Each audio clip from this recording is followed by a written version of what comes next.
Dear students, welcome to the class. Today, I'll be teaching Thomas Gray's Elegy written in our country, Churchyard. About the poet. Who was Thomas Gray?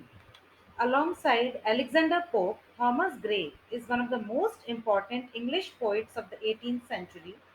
Samuel Johnson was the first of many critics to put forward the view that Gray spoke in two languages, one public and the other private, and that the private language, that of his best known and most loved poem, Elegy written in a country churchyard, published in 1751 as an elegy wrote in a country churchyard, was too seldom heard.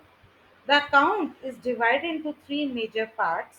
The early years, that is from 1716 to 1741, which includes Gray's childhood, his time at Eton College, his friendship with Ashton, West, and Walpole, his early years at Cambridge, and his grandeur. The middle years were from 1742 till 1758, which gives an account of Gray's early poems, his life after his return to Cambridge, the history of the elegy, and concludes with the publication of his Pindaric Odes. The later years, that is from 1759 to 1771, which contains Gray's life and studies from his Norse and Welsh odes to his final composition, his travels in several regions of Great Britain, as well as his later acquaintances. Born in Cornhill on December 26, 1716, Gray was the fifth of 12 children of Philip and Dorothy Antrobus Gray and the only one to survive infancy. From 1725 to 1734, Thomas Gray attended Eton, where he met Richard West and Horace Walpole, son of the powerful Whig minister Sir Robert Walpole. In 1734, Gray entered Peterhouse College, Cambridge University.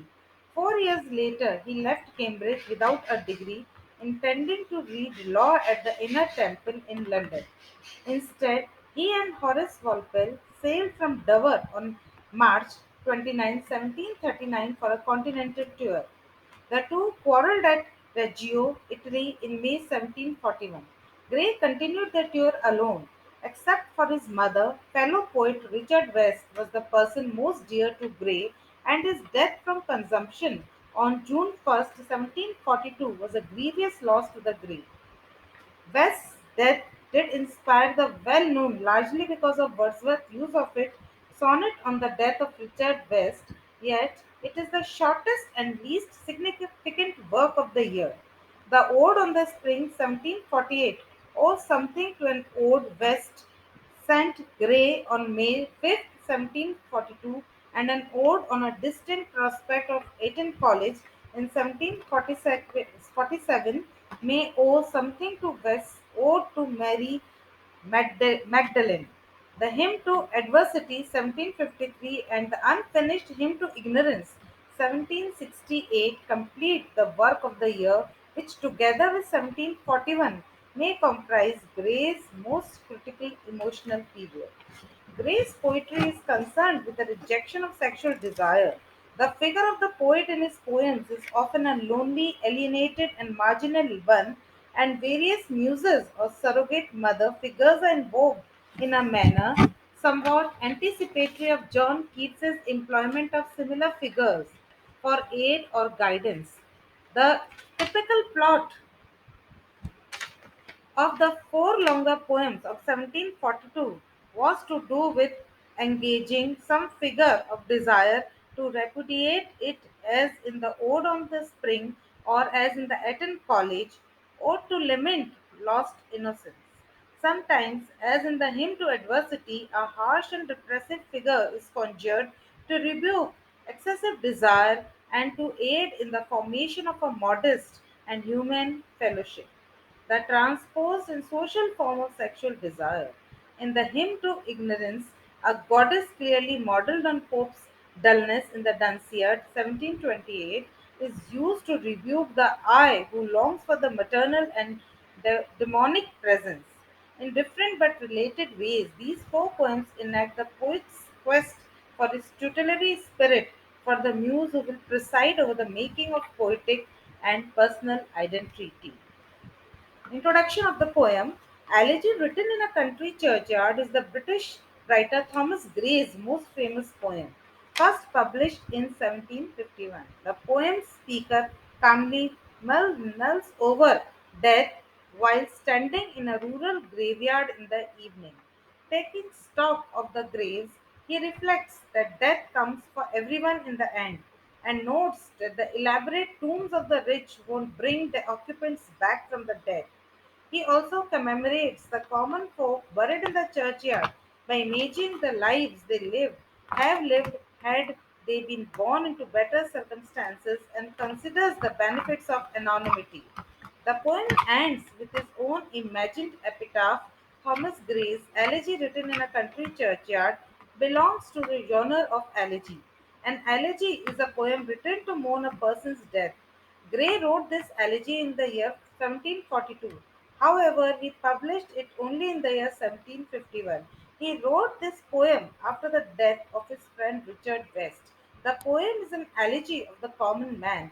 It is Gray's masterpiece. The poem is philosophical and emotional at the same time. The beauty of the poem lies in its simplicity.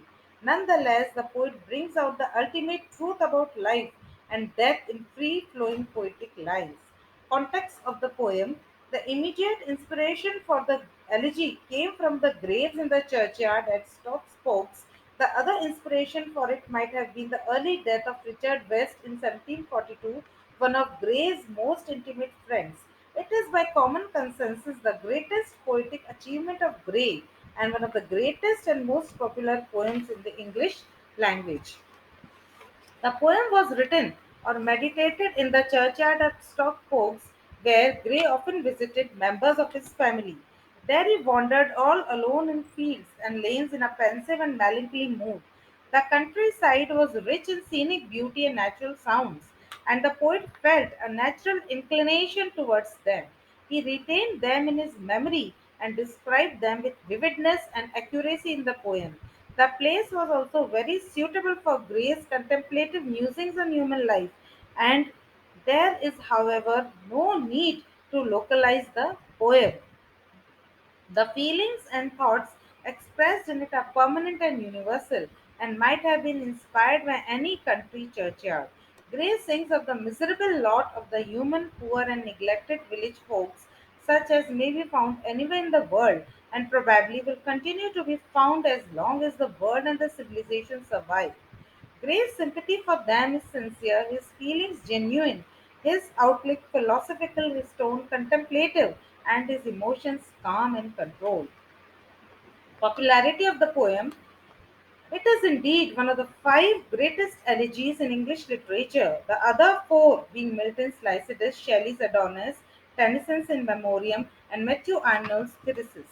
Its popularity is due both to its theme and poetic techniques. It arouses a kindred feeling in every human being. Both the rich and the poor feel that somehow it touches the deepest chords in their hearts. It also contains some of the best known lines in English literature. The description of the supposed death of the melancholy and unknown youth in the closing stanzas of the poem may refer to Gray's fears about his own poetic destiny or to the early death of his friend Richard West. Now coming to the poem, first stanza: the curfew tolls the knell of parting day. The lowing herd winds slowly over the lea. The ploughman homeward plods his very way and leaves the world to darkness and to me. The poet is present in a village graveyard. It is the time of evening, which means that it is a time of rest from the activities of the day. The evening bell in the church is ringing, and the cattle are moving slowly over pasture land. The tired farmer is returning home. By and by the sun sets and the world is engulfed in darkness. The poet is left all alone. Now fades the grimling landscape on the sight, and all the air a solemn stillness holds, save where the beetle wheels his droning flight and drowsy tinklings lull the distant folds. The poet is left all alone. There is a deep silence all around, which is broken here and there by the sound of the beetle or the of the bells tied round the neck of the sheep. Another sound which breaks the deep silence of the place is that of the owl, the melancholy night bird living in gloom and solitude. The solitary bird is hooting from time to time from the ivy grown church tower, as if she were making a complaint to the moon against those trespassers who are wandering too near her hidden abode and disturb her peace and annoy her. Save that from yonder ivy mental tower, the mopping owl does to the moon complain of such as wandering near a secret bower, molest a ancient solitary veil. This I've explained in this stanza. Next, beneath those rugged elms, that yew tree's shade, where heaves the turf in many a mouldering heap, each in his narrow cell forever laid, the root forefathers of the hamlet sleep. The poet sees the graves of the villagers rising here and there in mounds. These are all the graves of the simple, poor, uneducated, and uncultured ancestors of the villagers who are sleeping the everlasting sleep of death.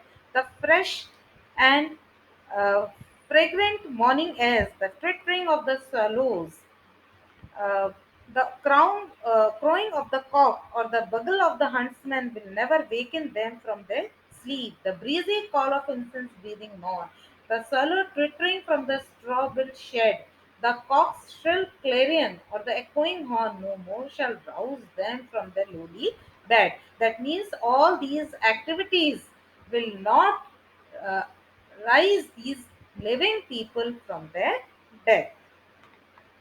Uh,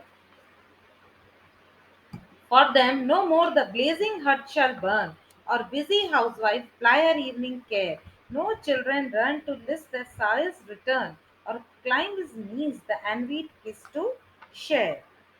Nobody now waits for them to return home in the evening. Their wives do not make preparation to receive their husbands in the evening, and their children do not run forward and jump on their knees to be the first to be petted and kissed by their fathers.